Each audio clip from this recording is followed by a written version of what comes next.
BD news অ্যালার্টের আরও একটি সংবাদ সংযোগে আপনাদেরকে স্বাগতম। হাসপাতালে গিয়ে চিকিৎসা সেবা বন্ধ করে থুতু ছিটিয়েছিলেন শেখ হাসিনা। অ্যাটর্নি জেনারেল মোহাম্মদ আসাদুজ্জামান বলেছেন, আমরা বিচারের সমস্ত প্যারামিটার ধরে আন্তর্জাতিক অপরাধ ট্রাইব্যুনালে জুলাই গণহত্যার বিচার করছি। আমরা এই বিচারকে কখনো কলঙ্কিত করে শহীদের আত্মার কাছে চিরঋণী হয়ে থাকতে চাই না। যেসব অপরাধ সংগঠিত হয়েছে, আপনারা যদি অপরাধীদের সম্পৃক্তের কথা শোনেন তাহলে গায়ের লোম শিউরে উঠবে। তিনি বলেন, জুলাই বিপ্লবের সময় পাখির মতো গুলি করে মানুষ হত্যা করা হয়েছে। তাদের মধ্যে যারা বেঁচে ছিলেন তাদের অনেকেই পঙ্গু হাসপাতালে ভর্তি হয়েছিল।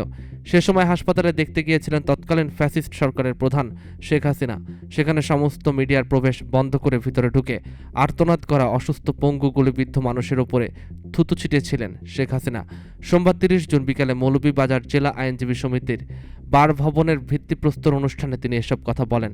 অ্যাটর্নি জেনারেল বলেন, ডাক্তার ও নার্সদের বলা হয়, জুলাই বিপ্লবের আহতরা যেন চিকিৎসা না পায়।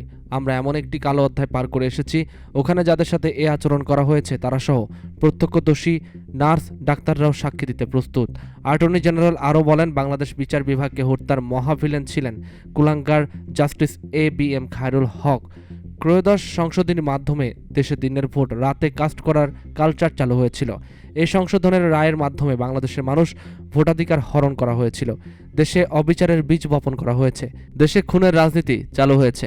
আমার ভোট আমি দেব, যাকে খুশি তাকে দেব, মানুষের এই অধিকারকে চিরতরে নির্বাসনে পাঠানোর প্রচেষ্টা চালানো হয়েছে।